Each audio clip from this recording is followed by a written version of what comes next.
And we are live. Good evening, good evening, good evening. Alafia and greetings to each and every one of you. This is the Omi's Production Studio coming at you, and I am your host for this evening, Omi Inca 7. As you can see, the advertisement reads that unfair housing practices are still on the rise. And a couple of years ago, we did a whole segment about predatory lending, predatory housing lendings. And I just want to bring you up to date from the HERO, Home Economic Related Occupations. Uh, in that category, we do a series on housing because we had such an outcry for African Americans who were looking for assistance for those homes that were taken from them through a foreclosure. Now, during the 2008 to 2009, we said we had an obsession of houses going through foreclosure, and we thought that that particular segment of the years were over with. And we thought that now that those 13 banks were given direction as to how they were supposed to handle individuals who were minorities who were getting those loans. I'd like to inform you through a report that I was reading from uh, a gentleman by the name of Paul Ryder. And according to Paul Ryder, he indicated that the official policy, it was the official policy that came from the government to only lend to white Caucasians and not to African Americans up until 1968 is when that policy and Capitol Hill was suggesting. And I'd like to suggest today that we need to be put on alarm. There is a bill that is due to be passed on Capitol Hill right now, and that is the MANA bill that they are due to pass. And let me tell you a little something about that bill. That bill will stop the gathering of any data and will stop the mandate for the reporting of statistical data such as the age of the persons, the credit score, their fees, basically what type of loan they got, information that would normally allow agencies, independent agencies like NAACP and Urban League, if they had to do an investigation on unfair predatory lending or unfair housing practice, they would need that data in order to successfully be able to research any uh, organization such as a mortgage company who might be practicing predatory lendings and are still perpetuating heresy amongst minority people. Now, let me go on to tell you what Paul said in this report. Uh, as I indicated, that white people were the ones that the government wanted the banks to lend these loans to, and they wanted them to deny people of color, preferably African American people of color. Now, there were 90 senators at that time who were in office who helped to make these laws. Okay, so you're looking at government who are pushing these policies. And the Congress had encouraged the loan mortgages to lend to only white families and not to black colored families. And according to this, this would cut the legs, he indicated, off and up under the black people, giving them no opportunity of ever obtaining property so that they can put money away for their legacy to leave for their children, an inheritance of a piece of property, because they knew once you got a piece of property, you had borrowing power. You could borrow from the equity in that home, and you can leave the proceeds of that home for your children so you could leave them a legacy. So blacks had no legacy. And they went on to talk about that there was a report, okay, a report done according to the Boston Globe in Massachusetts, it stated that the media began to look at the self-worth of the families. And they looked at the self-worth of the white family in Boston, Massachusetts. And their self-worth, net self-worth, was $247,500 in comparison to the black net worth in Boston was only $8. Can you imagine that? The self-worth at that particular time. And if I'm not mistaken, he went on to say in the year of 2010 to 2015 that the white property value grew by 2.5%. It might also, I saw it somewhere, there was 2.4%. The whites' property increased. And during that same year, the Hispanics' property dropped by 14.3%. And not to mention that the black families' income and property dropped down to 33.7%.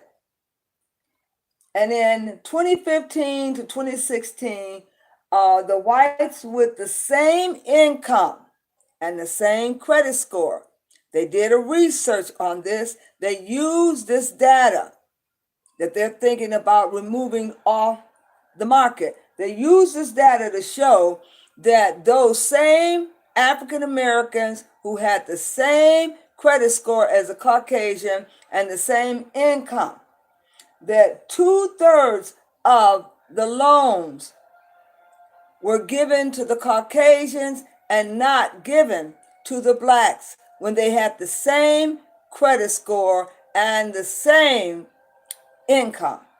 They refused to give any loans to those families that were black in 2015 to 2016. It was only 2/3% of the loans that were given out to the white, more than the blacks.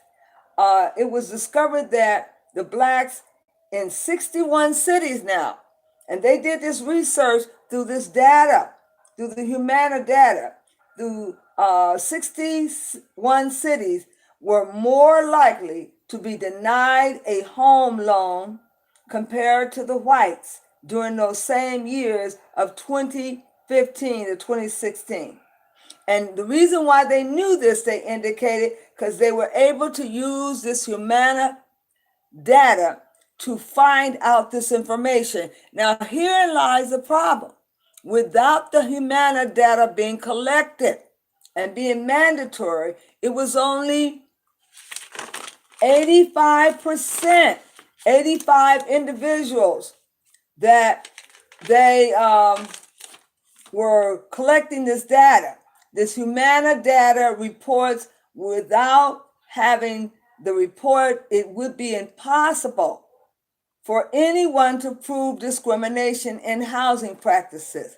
So now, up on Capitol Hill, however, there is a bill on Capitol Hill that, if passed, will state that 85% of the mortgage companies will no longer be required to report credit scores, the person's age, the loan type that they got, the amount or the fees or the property value.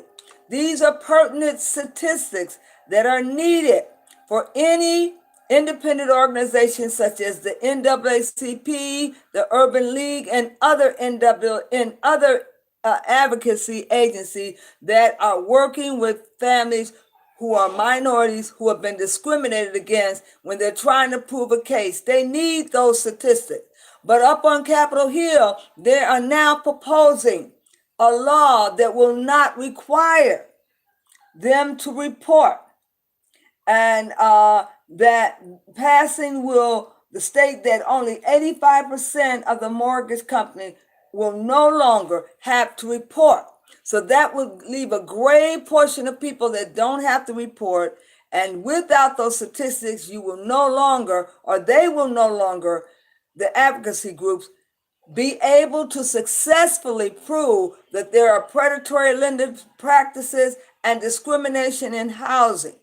Now, you and I both know that we have spent a lot of time, and I will speak from my standpoint, because everyone know that I am a part of an advocacy group to assist those people who have had their properties taken away through a foreclosure. I have worked with a group of teachers, and we have worked feverishly to get the word out and to have our open platform to discuss those support groups that are out there that can help families.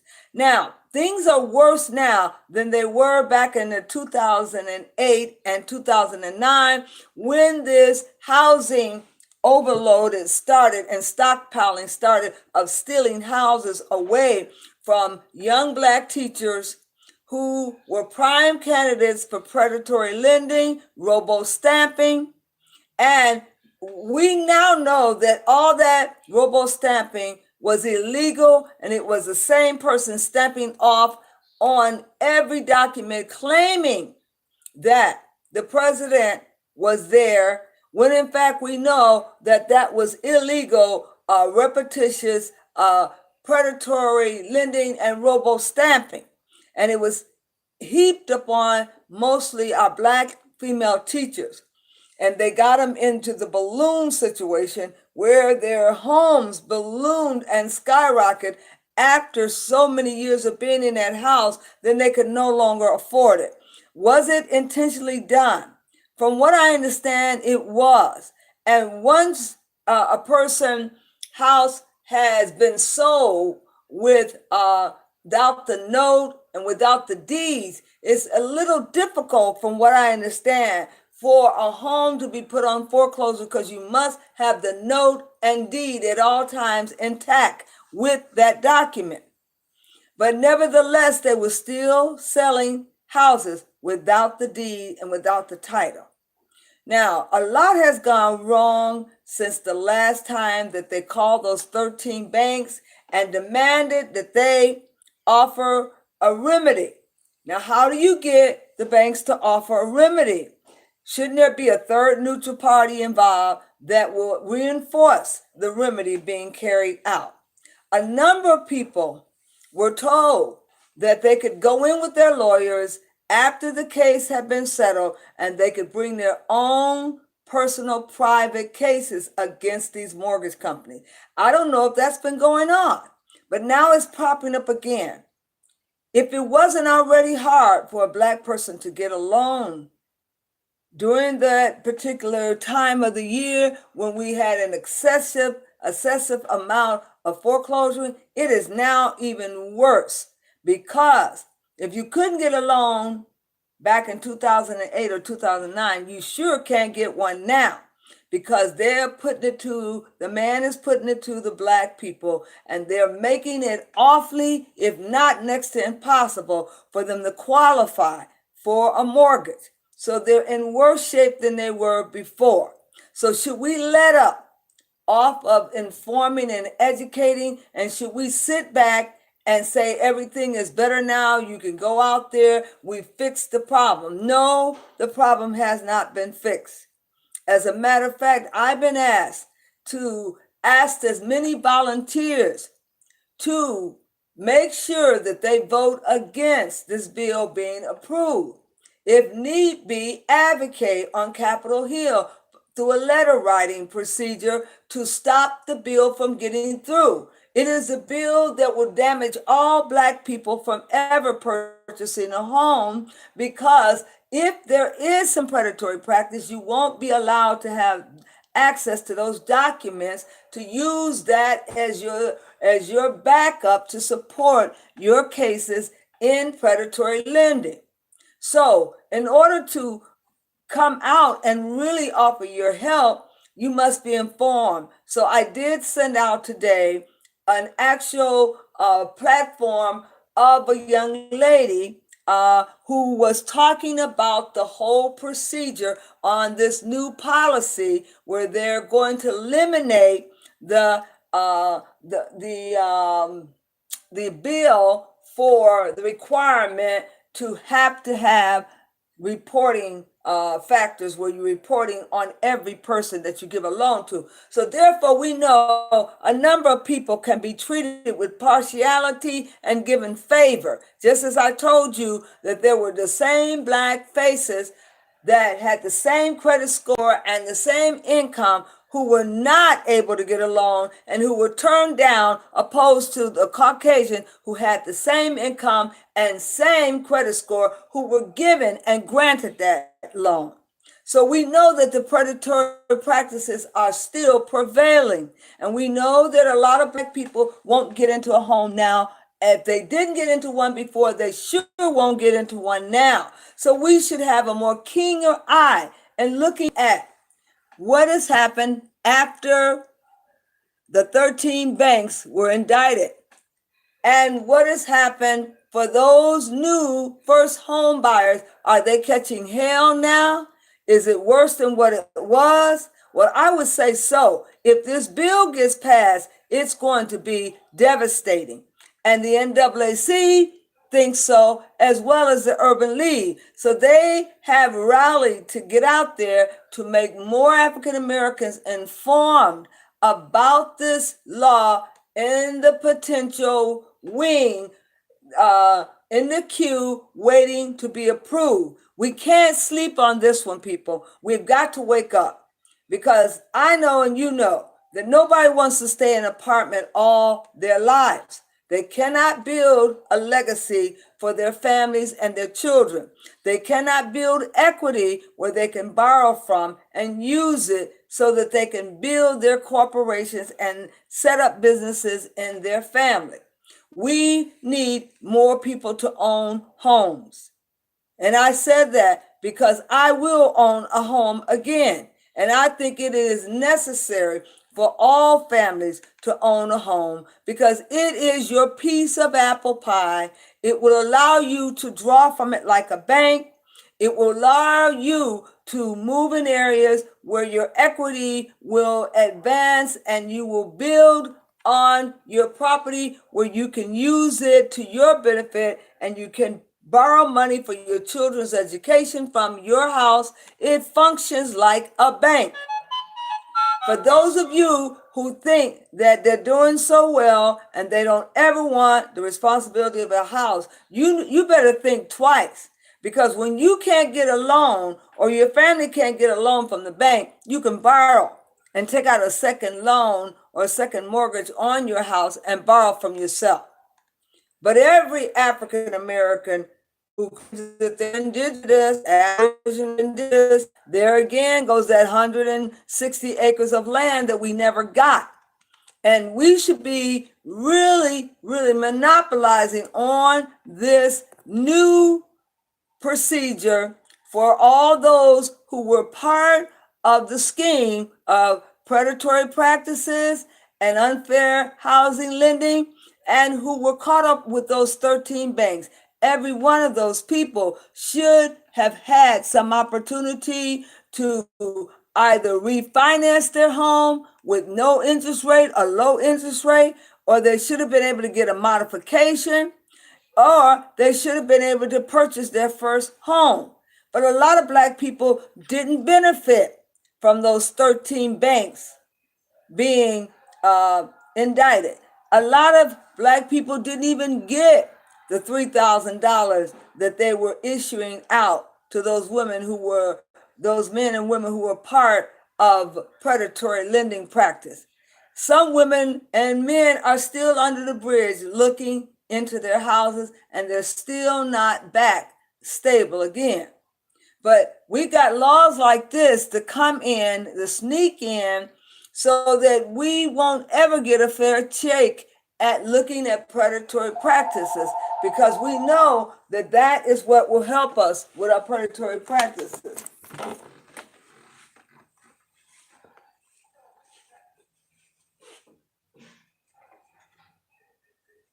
We know that that will help us with our predatory practices. We know that those are the things that will help us.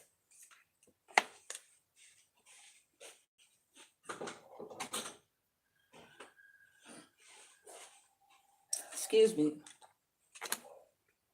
We know that those are the things that are going to give us a fair shake at starting all over again and being able to prepare our credit scores and submit our application for a second time around. Because everybody in this United States deserve the right to some land and property.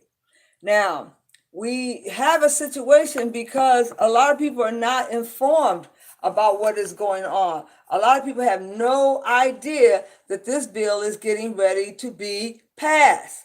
So I am sounding the alarm to let you know that this particular bill that is on Capitol Hill, you can go look it up. It's under the housing bill, and you can find out how do you vote against it. You can find out how do you make sure that it's a requirement for the mortgage companies to report to the government on the documentation of who is purchasing homes, what is their name, what are their ages, what are their fees, what is the price of their home. That way you can get the statistics and you can see who is being treated fairly.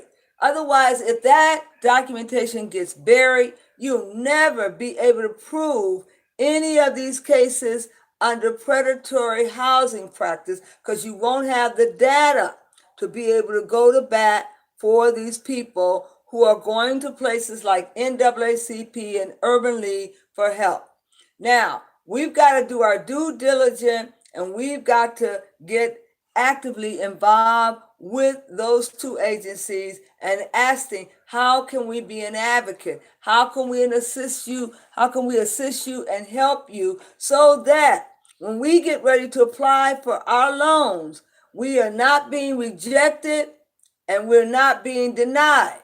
Because a lot of us will get rejected and denied because we don't really know the procedures. We don't know that some of these banks will allow you to come in and apply for a loan with a credit score of 620, 630, and so far. Some people think they have to have an 800 credit score in order to apply.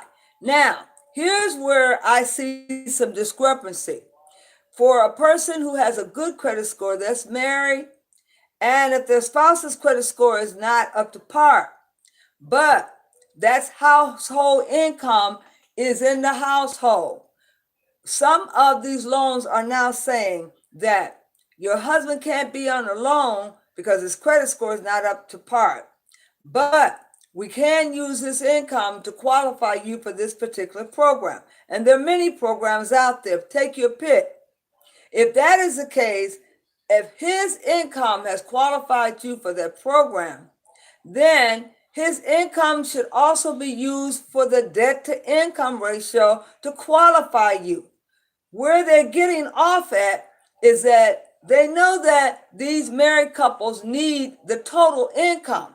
And they're just taking one of the person's income, which then would disqualify you for debt to income ratio because you're going to be over debt. You're going to be over the debt ratio because you're going to be looked at as paying all the bills with less half the amount of income, which they know you're using his income to help with the mortgage and the bills. But they exclude his income out, penalizing him and only taking your income.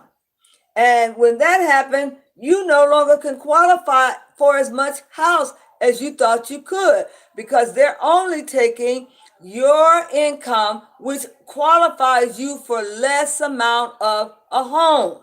But yet they're bringing his income in because they want to check his background out, his credit score and everything. But if he's not on the loan, why would that be necessary?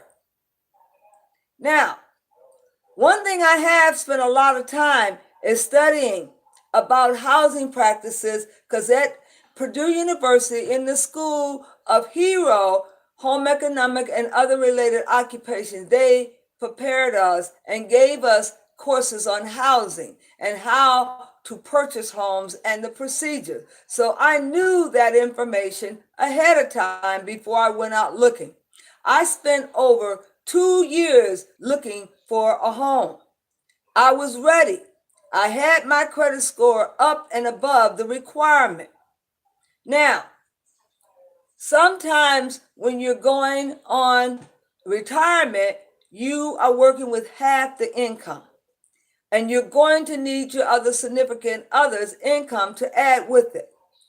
Never did I realize that that second person, they told me that they come out with new regulations stating that who's ever in the house, income can be included under these Indiana housing programs. However, they cannot be on the mortgage, but to qualify you, their incomes can be used as a gift. So what is the purpose of using their income as a gift if you're not going to use it to qualify you under debt to income ratio? So there is the Indiana housing, the framework requirement, where they actually put you through taking a class. And initially I was told that upon completing this class that I paid $75 for, that I would then be eligible for my down payment amount of between $3,000 to $5,000.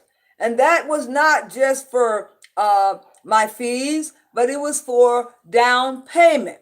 But in the end, after I finished the course, I was then told that that money could only be used for closing fees and could not be used for down payment, and that I had to come up with another $5,000 for my down payment. I think they switched the game on me. I really do, because that certificate I worked hard for. And it was also supposed to be reimbursable, where you got your $75 back up on closing. So I bought 5 houses before, so I knew the procedure, and I knew to have an attorney at arm's length or in the closing with you, so that you wouldn't be fooled by anything. But nevertheless, I've been through mortgage company after mortgage company, and they all had a different song and dance. But yet, there was the USDA loans that were out there, and the USDA loans had a guaranteed loan, and it had a regular USDA, which one would require you to not to have any type of PTI information that you would have to pay, that you would have no particular loan fee to pay up front, because that would be waived. There was a USDA and the Indiana framework homes. Okay, now at that point, they also had the Fannie Mae houses, where if you bought a refurbished house, then literally the refurbished house, if you were a teacher, if you were a fireman, if you were a policeman, you could purchase that home for 50%.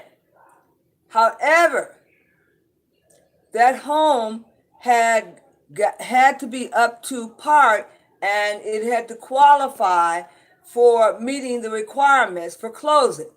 So a lot of Black people who were firemen, policemen, school teachers, they got booted out of that program.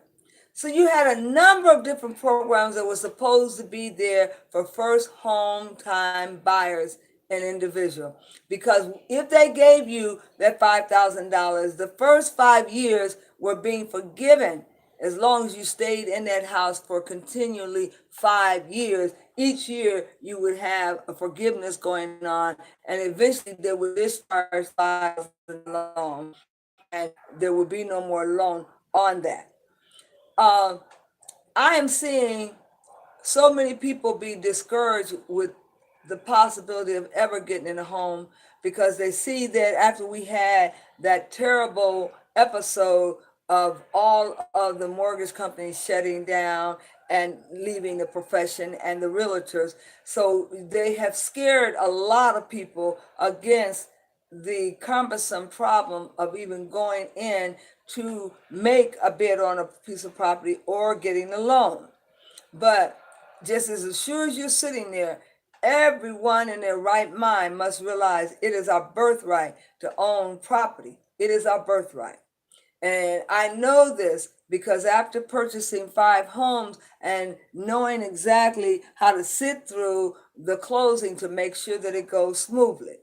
But nevertheless, we are back in the same bad position.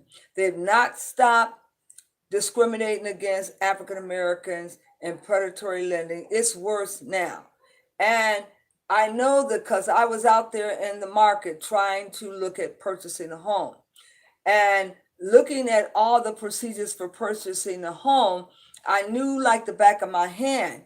But I did not believe that there were harsher laws out there now than there were before. But there really are. And for those people who don't believe it, you are going to have to take some classes when you come out here so you will know as much as the mortgage companies know, and you'll know what these banks are doing. For number one, those loans where you have not the FHA loans, but the loans where the military people are going in to get their military loan and their military status. They don't tell you that both of you have to be military qualified in order to obtain those loans unless you're a wife. That is the only way that you can go onto the loan with another person who has their GI Bill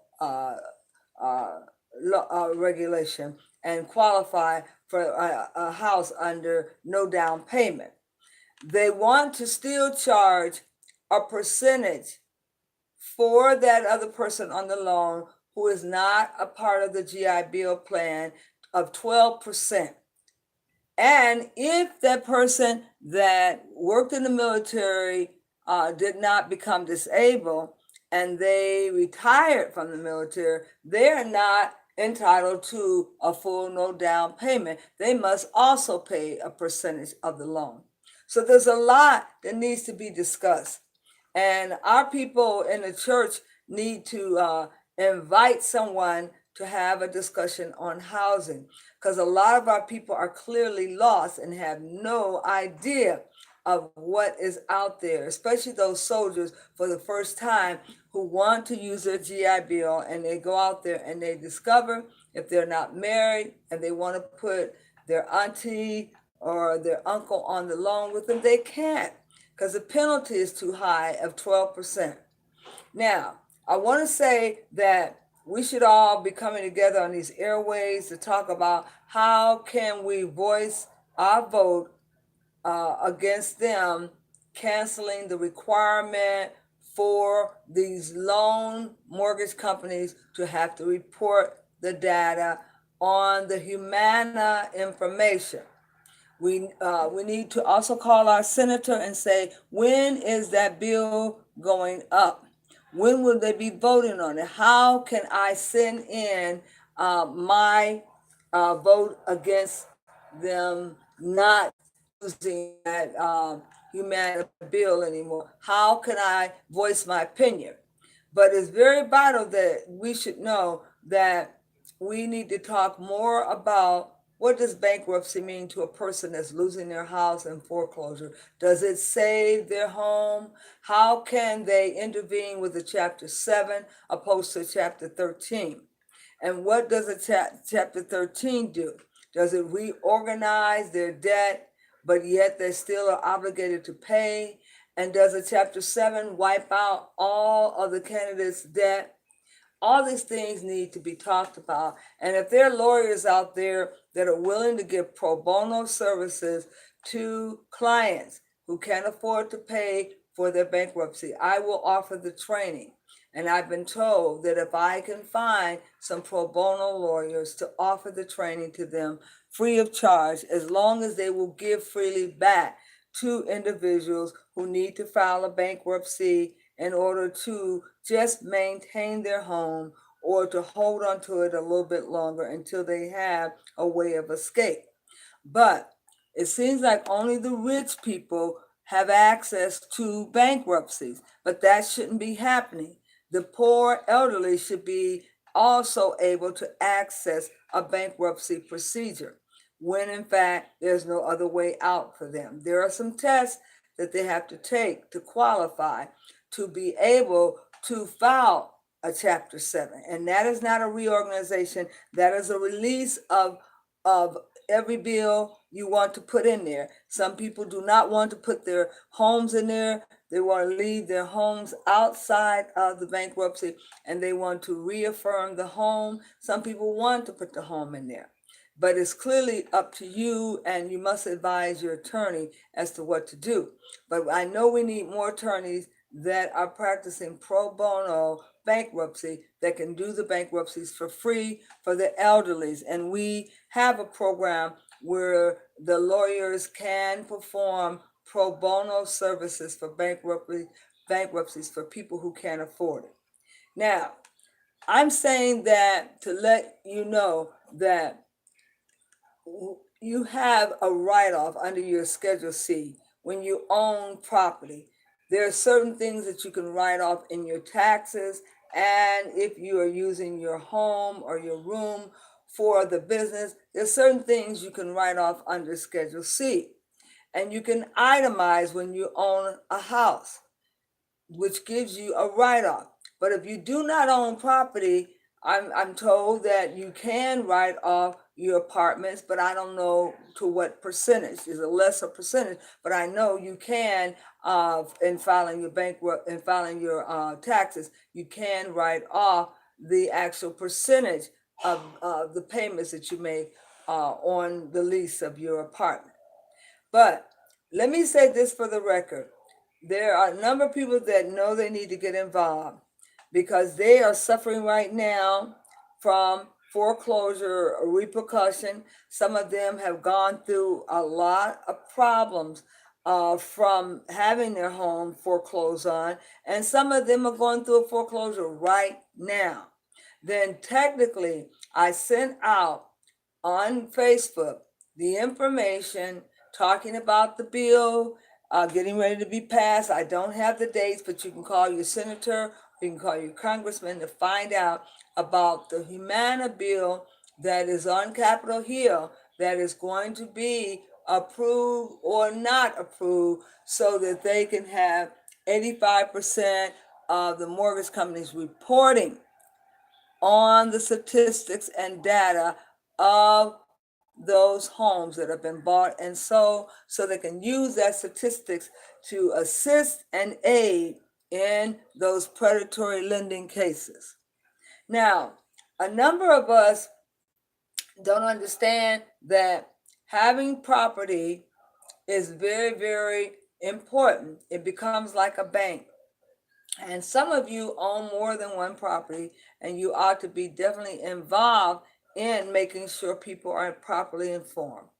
And I was contacted earlier today about the situation and about how we need to inform our people about these laws that are on Capitol Hill and how we can voice our opinion through writing to our congressman and doing a mailing letter campaign or even calling our senator. But you must do something. You must not just sit there and allow this to transpire and sleep on this one. You got to wake up. I told the young man that I would pass the word on and I would do more than just pass on the info. I would get on my horn and I would alert the people to what is going on.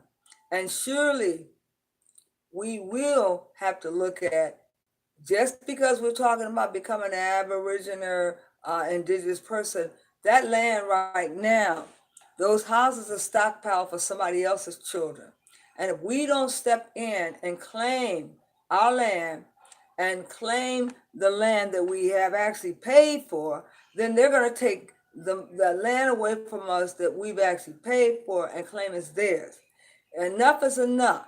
Now, we cannot have this whole frenzy happening all over again and we sit by and watch it happen. We've got to wake up and become informed, because when laws and bills are placed that affect our own, we've got to stand up and say something, not just marching in the streets and looting and burning people's residence of business. We've got to stand up in court and make our mark count and make our statements count and rally for advocacy, because the only way you're going to get help, you have to have good advocates that will come out for free to advocate against these uh, rules and regulations and bills that should be passed, to reinforce them, and those that shouldn't be passed to also lobby against those.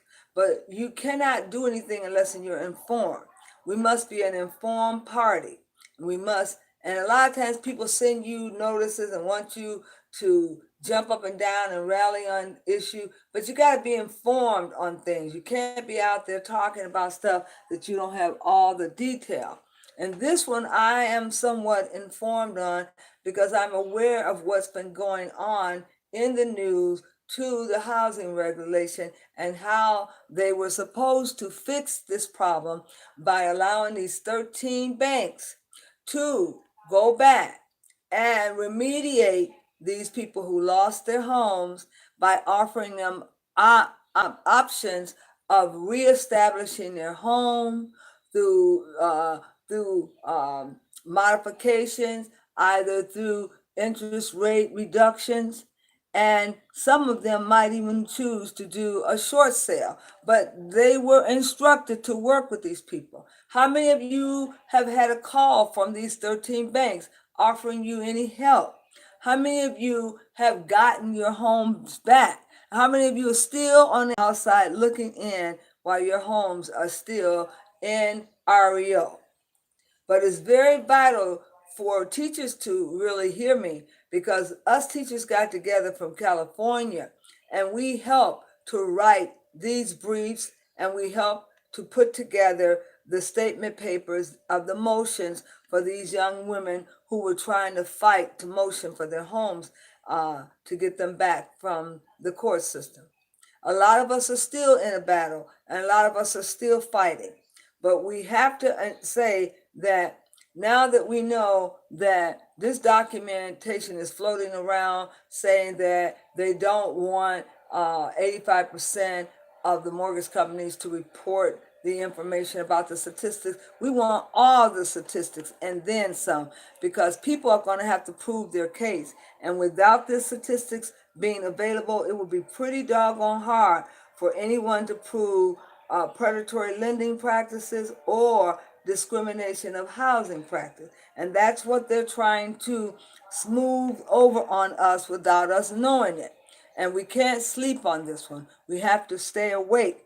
And we have to know that this is a law that's getting ready to be passed. We have to be up on things. And we sure have to put our vote in against any type of law that will take away the statistics and reporting of the statistics.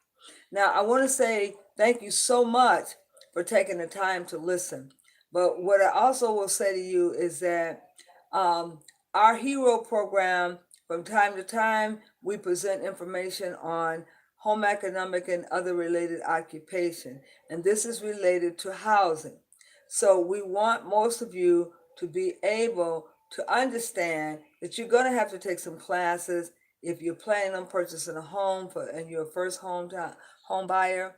You're going to have to take those classes, go online, pay the fee, and collect this information so that you're well informed. If not, there are books that you can read in the library and online. But it's very vital that you should stay abreast with this. And hopefully, we'll get some dates on when this bill is going to be passed. Go and ask your senator. Go online and look up the housing bill that will know that 85% of the people will no longer be required to report their statistical loan information, such as the age, the fees, and the actual amount of the loan. These things are very pertinent, and we need that information to help us make a decision as to whether or not they've discriminated. Well, I'd like to thank you and for this time along with you. I'd like to also tell you to please go down below and subscribe. Subscribe to Omiika's production studio. This is where all that news is coming out of and all of that information. So please follow me. Don't just be a friend, be a follower. Go and follow me and subscribe to my channel. We're friendly here. We bring the news and bring all different topics to you. And I'd like to thank you for being on our side and following the tribe and the leader. Thank you so much. And I say, Odabo. Peace.